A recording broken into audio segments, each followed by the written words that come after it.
Olá a todos, aqui novamente o professor Valério, da disciplina de Comunicação em Redes, desse quadrimestre suplementar, cujo coordenador é o professor Fabrício Olivetti.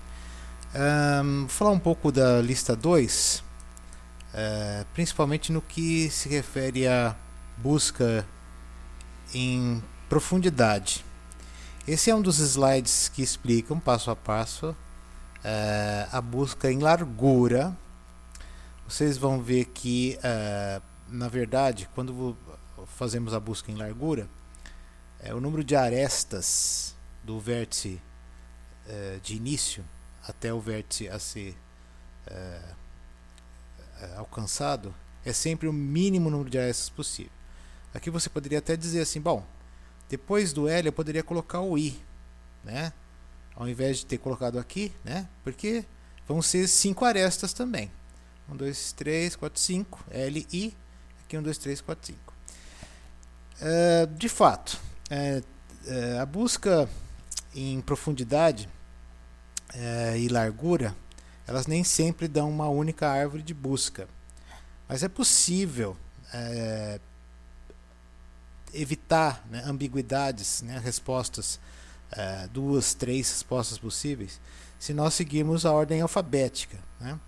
Então, se vocês podem notar aqui que uma vez que eu coloquei o H aqui na ordem alfabética, né, depois do H vem o I na ordem alfabética, mas não há como chegar diretamente, né, do I diretamente para o H. Então ele ficou aqui só com 3 passos.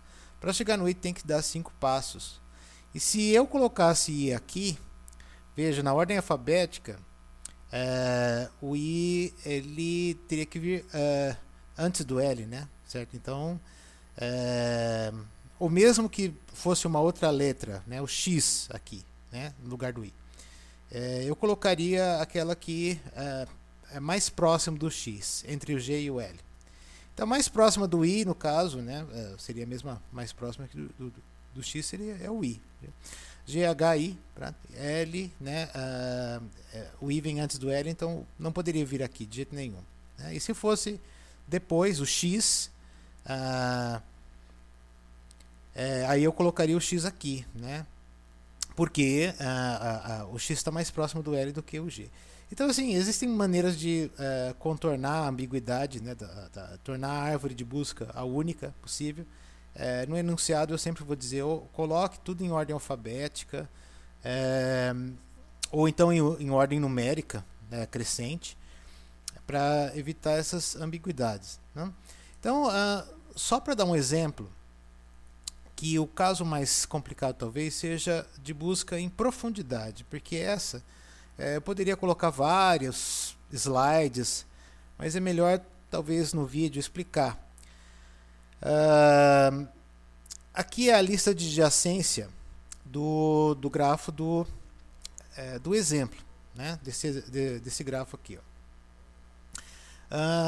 Mas eu vou fazer a lista de adjacência de um dos grafos da lista, né? 2, apenas para vocês entenderem. Então aqui eu estou colocando sempre na ordem alfabética e aqui também na ordem alfabética. O D vai depois do A e assim vai. Né?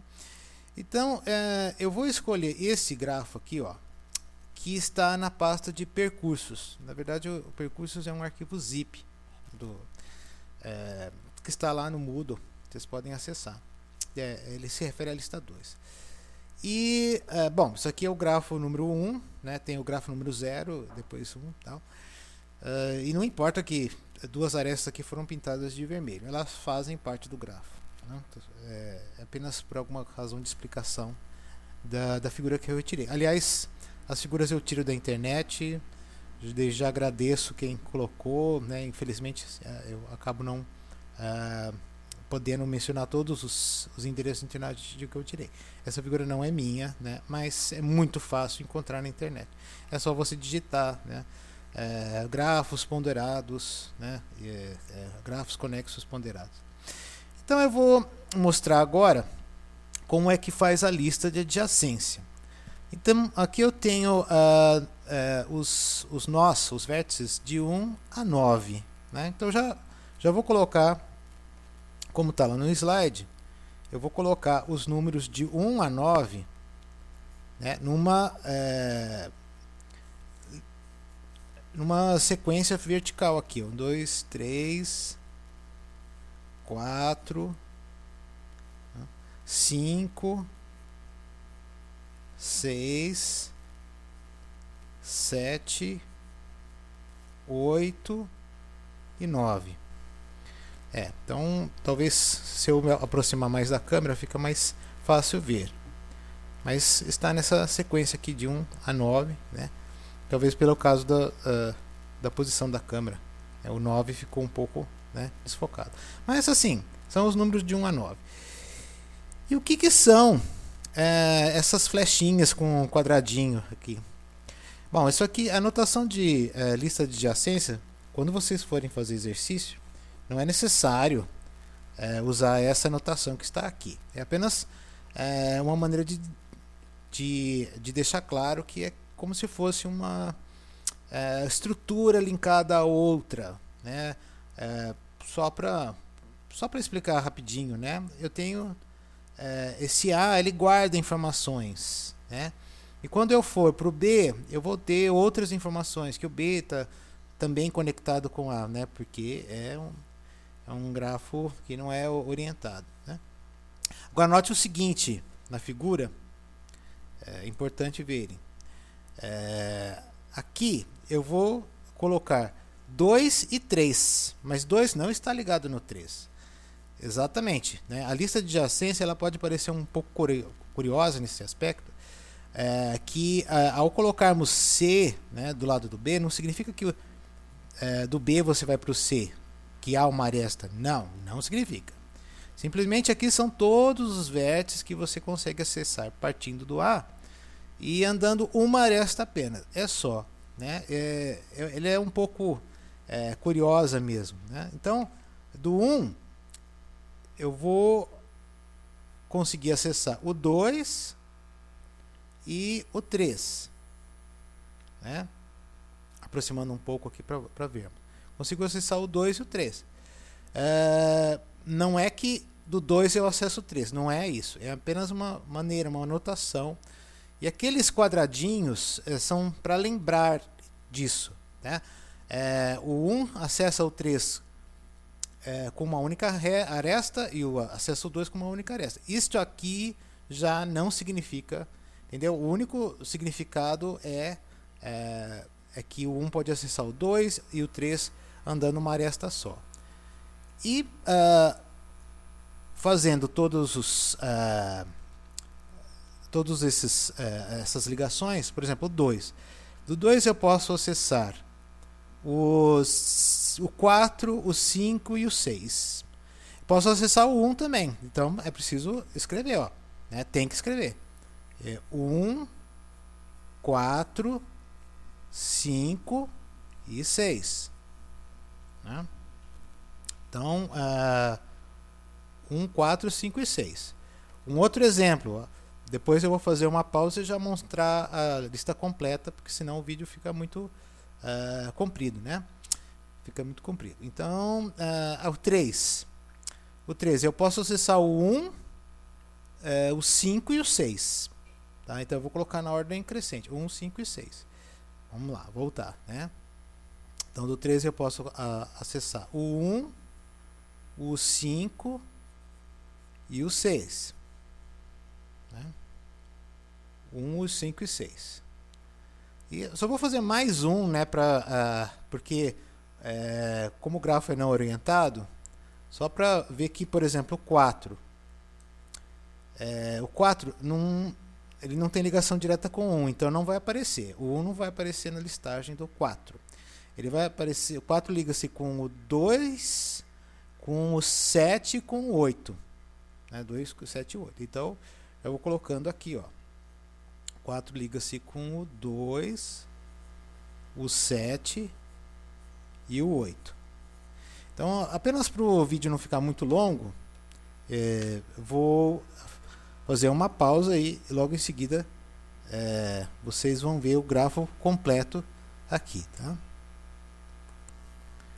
Então, voltando à nossa explicação agora, eu obtive essa tabela aqui, que quando vocês forem assistir o vídeo, é só parar no minuto, no instante dessa parte, para verificar se a sua lista de adjacência ficou igual à minha, tá? Agora vamos fazer a busca em largura. Então, a lista 2 ela pede para você sempre começar do primeiro da ordem, né? A ordem alfabética, a ordem numérica. Então aqui é o 1, né? Vai ser sempre a partir do 1. Então, do 1 eu vou para o 2. Veja, do 2 eu não vou para o 3 não, né? Eu venho para cá. Do 2 eu vou para o 4. Aí do 4 eu não vou voltar para o 2, porque é a busca, né? Eu já estive no 2. Eu vou para o 7. Aí do 7 eu não vou voltar para o 4. Aí tem o 5. Tem o 5. E o 5, do 5 eu não vou voltar para o 2, porque eu já estive no 2. Eu vou para o 3. Aí do 3 não volto para o 1, nem para o 5, já estive nele, tá? Eu vou para o 6. E do 6, já estive no 2, no 3, já estive no 7. Então do 6 eu vou para o 8. Aí do 8, bom, já estive em todo mundo, aí eu tenho que ir para o 9. E aí a minha busca, veja, ela vai ficar exatamente assim, né? 1, 2, 4, 7. É só colocar aqui do lado, assim, ó. 1, 2, 4, 7. 1, 2, 4, 7. Do 7 foi para o 5. Do 5 foi para o 3. 5 foi para o 3. Do 3 foi para o 6. Do 6 para o 8. E do 8 foi para o 9. Então, quando você montar a árvore de busca, vai ser um trem só, olha, tá bom? Aí você vai falar assim, bom, olhando aquela... na verdade, eu teria que colocar flechinhas retas, é que eu escrevi bem grande aqui para todos poderem ver, né? E aí você, olhando para a figura, você vai poder até questionar o seguinte, né? Poxa, eu vou do 1 para o 2, né? 1 para o 2, aí do 2 para o 4, do 4 para o 7, 7 para o 5, aí 5 para o 3. Pô, mas o 3 está tão perto do 1, né? Por que dei toda essa volta? Exatamente, é por isso que se chama busca em profundidade.